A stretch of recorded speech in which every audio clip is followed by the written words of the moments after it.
Welcome to SR Channel. Dan kali ini kita lagi datang ke studio lagi dan sesuai dengan request kalian kita akan ngejelasin gear kamera apa aja sih yang kita pakai untuk konten produksi kita.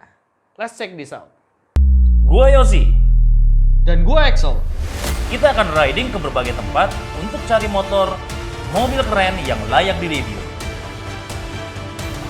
Tujuan kami ingin bantu lu semua kasih inspirasi dan motivasi untuk wujudin kendaraan impian lu. Ikuti terus perjalanan kita. Oke, dan yang pertama kali kita review adalah kamera apa sih yang kita pakai.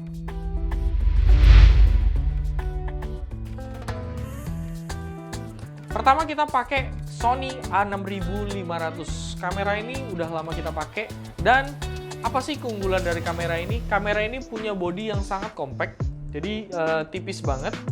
Enteng.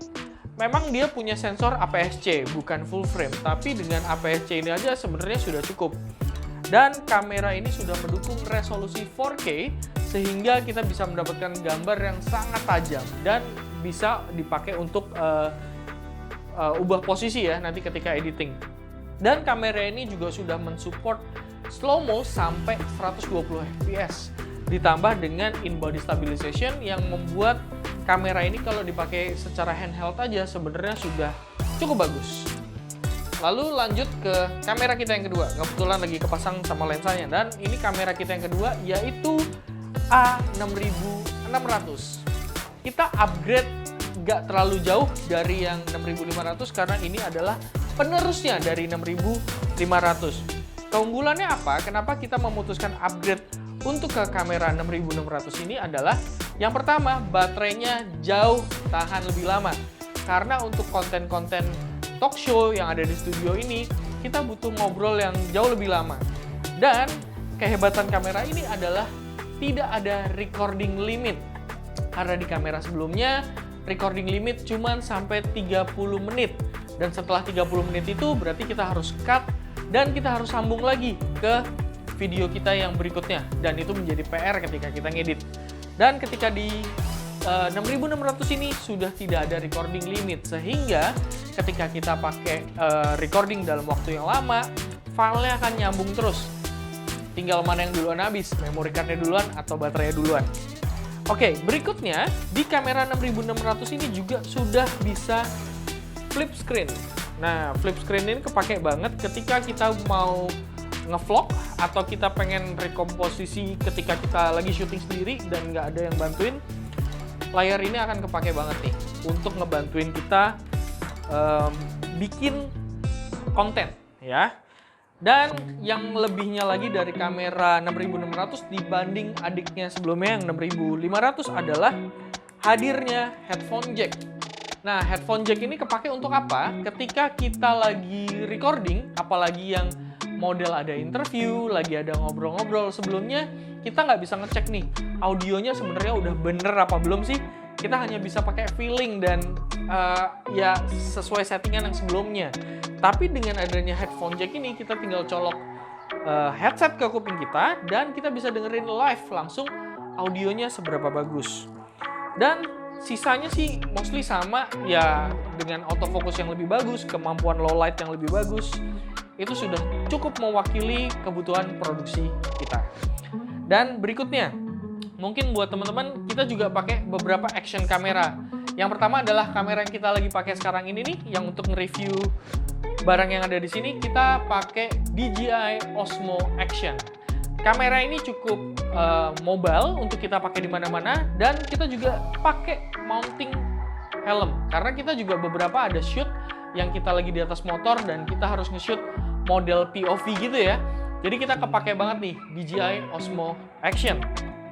Dan berikutnya kita juga pakai satu kamera lagi yaitu DJI Osmo Pocket 1. Nah, kamera ini unik banget teman-teman.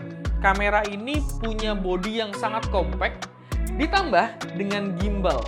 Gimbalnya ini cukup mumpuni karena untuk terkadang kita lagi nge-shoot sendirian ya, di atas motor atau di atas mobil atau kita lagi sambil jalan-jalan, kamera ini sudah mendukung resolusi 4K hingga 60 fps.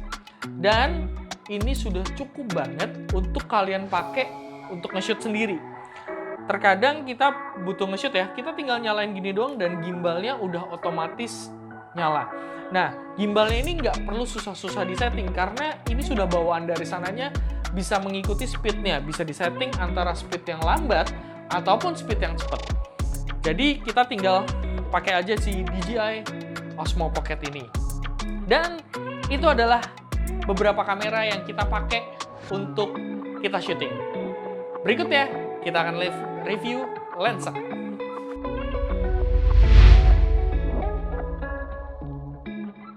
Dan yang pertama kali kita akan review adalah lensa dari Sigma. Yang pertama kita pakai adalah Sigma 30mm f1.4. Lensa ini adalah lensa yang cukup affordable dan punya bobot yang cukup ringan. Enaknya adalah dengan lensa yang sekompak ini kita nggak usah berat-berat pakai lensa untuk digabungin dengan kamera yang juga nggak gede ya, sehingga pemakaian di gimbalnya pun akan jauh lebih ringan. Lensa ini punya focal range 30 sehingga ketika dipasang di kamera APS-C ini akan jadi sekitar 45 dan ya cukup mendekati dengan lensa-lensa 50 sehingga dia punya versatility yang cukup oke.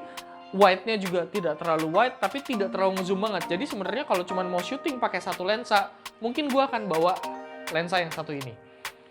Berikutnya, karena kita butuh yang lebih lebar lagi, akhirnya kita ambil lensa 16mm f1.4 dari Sigma. Lensa ini juga satu saudaraan juga sama Sigma yang pertama yang 30mm. Lensa ini adalah lensa yang menurut gua tajam banget. Lensa ini wajib deh kalian punya. Dengan harga yang cukup affordable juga, lensa ini bisa mengcapture f1.4 di lebar 16mm. Itu udah lebar banget. Body full frame mungkin ekuivalennya sama dengan 24. Dan lensa ini bisa fokus di jarak yang sangat dekat. Jadi buat kalian yang demen agak distorsi tapi cukup close up dan belakangnya bisa menjadi blur, itu enak banget. Dan mungkin di beberapa contoh footage kita ini kepake banget untuk shot kita ketika low light. Di malam-malam mungkin kita lagi nge-shoot sambil jalan, wide-nya kita dapat dan 1,4 f-nya itu ngejar banget ketika kita butuh performa di low light. Nah, itu dari lensa yang 16mm f1.4. Dan untungnya ini juga nggak terlalu distorsi banget. Jadi masih lurus nih, jadi kepake banget. Dan lensa terakhir yang kita pakai sekarang ini, yang lagi mungkin kepasang di kamera kita, ini adalah Tamron 1770 f2.8. Lensa ini cukup fleksibel untuk kita pakai syuting karena dia punya zoom range itu dari 17 sampai 70. Ini sangat langka banget ditemukan di lensa-lensa walaupun dari bawaannya Sony atau dari brand-brand lain.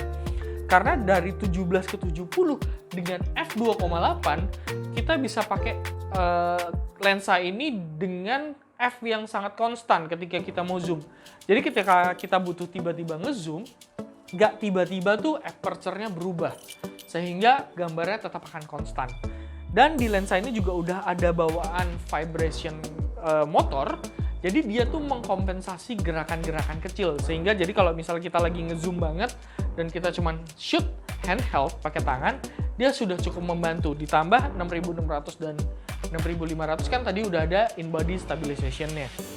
Dan itu adalah 3 lensa yang kita pakai untuk review dari kamera-kamera kita.